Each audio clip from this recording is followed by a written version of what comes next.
पश्चिम बंगाल के बीजेपी नेता शुभेंदु अधिकारी के पर्सनल असिस्टेंट चंद्रनाथ रथ की हत्या के मामले में पुलिस ने 3 लोगों को हिरासत में लिया है। और इधर चंद्रनाथ रथ की मां ने कहा है कि शुभेंदु अधिकारी ने ममता बनर्जी को हराया, इसीलिए बदले की भावना से मेरे बेटे की हत्या की गई। हालांकि पहले चंद्रनाथ को 4 गोलियां लगने की खबर आई थी, लेकिन पुलिस ने अभी तक इसकी पुष्टि नहीं की है। बीजेपी का आरोप है कि रथ की हत्या की साजिश जो है टीएमसी ने रची थी। चंद्रनाथ कोलकाता की हत्या बुधवार देर रात 10:30 बजे हुई है और वो कोलकाता से मध्यग्राम अपने घर लौट रहे थे। कोलकाता से करीब 20 किलोमीटर दूर डोलताला से एक कार आई और उनके स्कॉर्पियो के सामने जाकर खड़ी हो गई और इसी बीच बाइक पर आए हमलावरों ने 6 से 10 राउंड फायरिंग की और 2 गोलियां चंद्रनाथ के सीने से आर पार हो गई। एक गोली पेट में लगी और उनके ड्राइवर जो है वो भी गंभीर रूप से घायल बताए जा रहे हैं।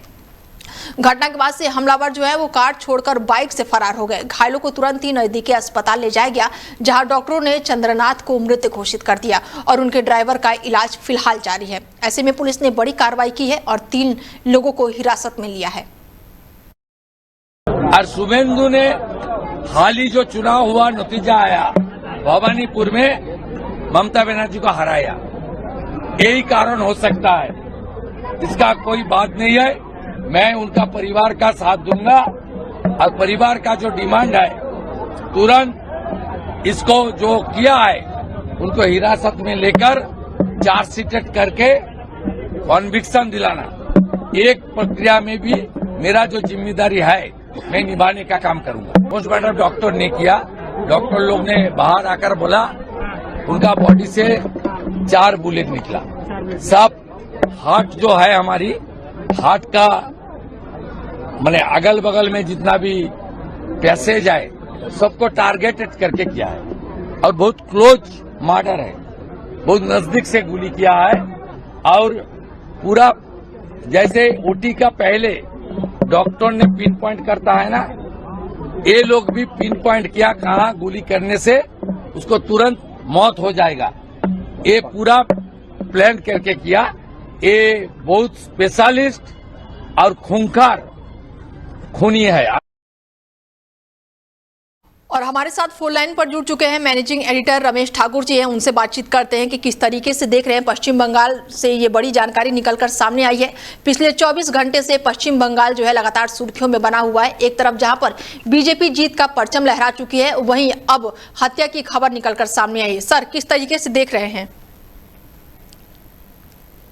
देखिए, माहौल तो बहुत ज्यादा खराब हो गया। जब से चुनाव का रिजल्ट आया उसके बाद से तक देखा जाए तो चारों तरफ आगजनी, दुकानें तोड़ी जा रही हैं और टीएमसी के जितने भी दफ्तर वगैरह, लगभग 150 दफ्तरों में इन्होंने नुकसान पहुंचाया है। बिल्कुल। तो इस तरह की घटना की कल्पना मुझे लग रहा है ना टीएमसी ने करी थी, ना जीतने वाली बीजेपी ने करी थी। लेकिन ये सब समाज में और लोकतांत्रिक व्यवस्था में ये गलत है।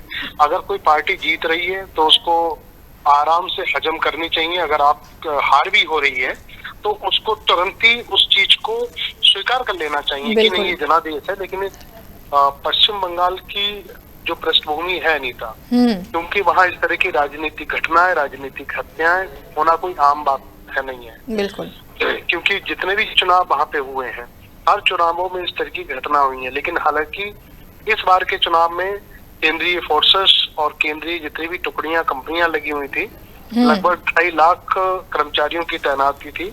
चुनाव के दौरान कोई भी ऐसी घटना अप्रिय नहीं हुई थी, ना किसी की मौत हुई थी, ना बूथ कैचिंग और इस तरह की कोई घटना सामने नहीं आई थी। लेकिन रिजल्ट के बाद जो चीजें हम देख रहे हैं, जो तस्वीरें वहां से आ रही है, बड़ी भयावह तस्वीरें हैं जिसकी कल्पना भी किसी ने नहीं करी थी।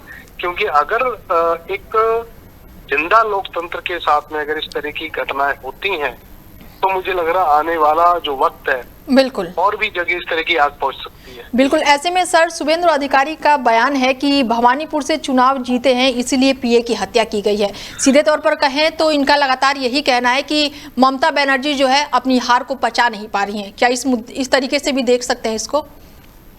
देखिए अनीता, ये बड़ा विवादित विषय हो चुका है। मुझे जहाँ तक लगता है कि ये घटना पहली नहीं है। इससे पहले 3 घटना और हैं जो शुभेंदु अधिकारी के करीबी पिए रहे हैं, उनकी भी मौत इस तरीके से हुई है। एक 2018 में हुई है, एक 2020 में हुई है, फिर 2013 में हुई है, फिर 2021 में। क्योंकि इतना आपको पता होना चाहिए, क्योंकि जो भी नेता से जो व्यक्ति वास्ता रखता है वो बड़ा राजदार होता है। उसके पास नेताओं की कुंडली होती है, सब कुछ होती है, और जब उनसे थोड़ी दिक्कतें, दुश्वारियां अगर महसूस होने लगती हैं तो उन व्यक्तियों के साथ में इस तरह की घटनाएं हो जाती हैं। अब इसमें होता क्या है, पुलिस की बड़ी जिम्मेदारी हो जाती है कि वो हर एंगल से उसकी जांच करे, लेकिन जब बहुत पहुंच वाला व्यक्ति होता है, नेता होता है, तो वो जांच को प्रभावित कर देता है। बिल्कुल। ऐसे में सर, जहाँ तक जी बात पूरी कर लीजिए। मुझे जहाँ तक लगता है, जो 3 घटनाओं का मैंने जिक्र किया, उनकी कड़ियों को जोड़ा जाए और मौजूदा घटना की कड़ियों को जोड़ा जाए तो कुछ ना कुछ निकल के आ जाएगा। मैं पिछली घटनाओं के बारे में बताना चाह रहा हूँ। जब 2018 की घटना हुई थी, तब क्या हुआ था, उस समय ये टीएमसी के सांसद हुआ करते थे। ममता बनर्जी ने इनको पूरी तरीके से बचा लिया, जांच भी नहीं होने दी, क्योंकि टीएमसी में नंबर 2 के नेता कहे जाते थे। बिल्कुल। ये जो कह देते थे ममता बनर्जी मानती थी, पार्टी उनकी बात को मानती थी, लेकिन जब उन्होंने पाला बदला तब ये सब चीजें हुई हैं। और जब ये घटना जब घटी थी, तो भारतीय जनता पार्टी ने शुभेंदु अधिकारी के लिए प्रोटेस्ट भी करा था, हंगामे भी काटा था कि इसकी जांच होनी चाहिए।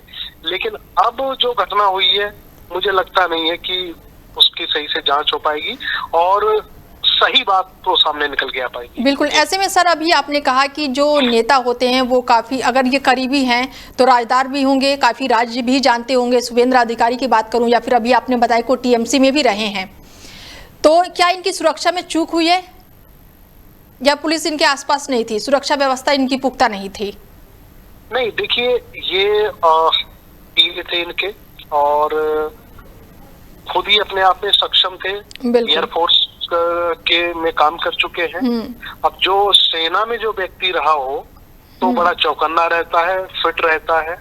उनके साथ में घटना होना, ये सडनली घटना हुई है कि वो गाड़ी से जा रहे हैं, गाड़ी रुकवाई जाती है, शीशा नीचे करवाया जाता है और धाड़ 3-4 उनको गोलियां दाग दी जाती है। और जब तक वो संभल पाते, जब तक चीजों को वो भाप पाते, तब तक तो उनके सांस से जान निकल चुकी थी। तो रही बात सुरक्षा किसकी, सुरक्षा जो आप बात कर रही हो, सुरक्षा तो नेताओं को मिलेगी, या उनके साथ में रहने वाले लोगों को थोड़ी सुरक्षा दी जाएगी। वो तो सिंगल आते थे, जाते थे, पीए का काम करते थे और पोलिंग एजेंट वगैरह सब काम करते थे। लेकिन हाँ, इसमें एक चीज और अनीता इसमें जोड़ना चाहिए, यही व्यक्ति जो थे, जिस दिन काउंटिंग हो रही थी, काउंटिंग वाले दिन इनकी झड़प होती है ममता बनर्जी से। अच्छा। अंदर काउंटिंग में, काउंटिंग बूथ में ये व्यक्ति अंदर ममता बनर्जी को नहीं जाने दे रहा था। हालांकि चलो, मैं नहीं चाहता, हमें ये चीजें नहीं जोड़ेंगे कि उस घटना से इस घटना को कोई लिंक हो। बिल्कुल बिल्कुल। लेकिन बहरहाल कुछ भी हो, इसमें राजनीतिक पहुंच वाले लोग हों या किसी तरीके की चीजें हों, हमें चाहते हैं कि स्वतंत्र जांच हो और जांच में जो मुकम्मल चीजें हैं वो बाहर निकले और पता चले कि किस तरीके से उनके साथ में घटना हुई है। ठीक है सर, जुड़ने के लिए बहुत शुक्रिया आपका।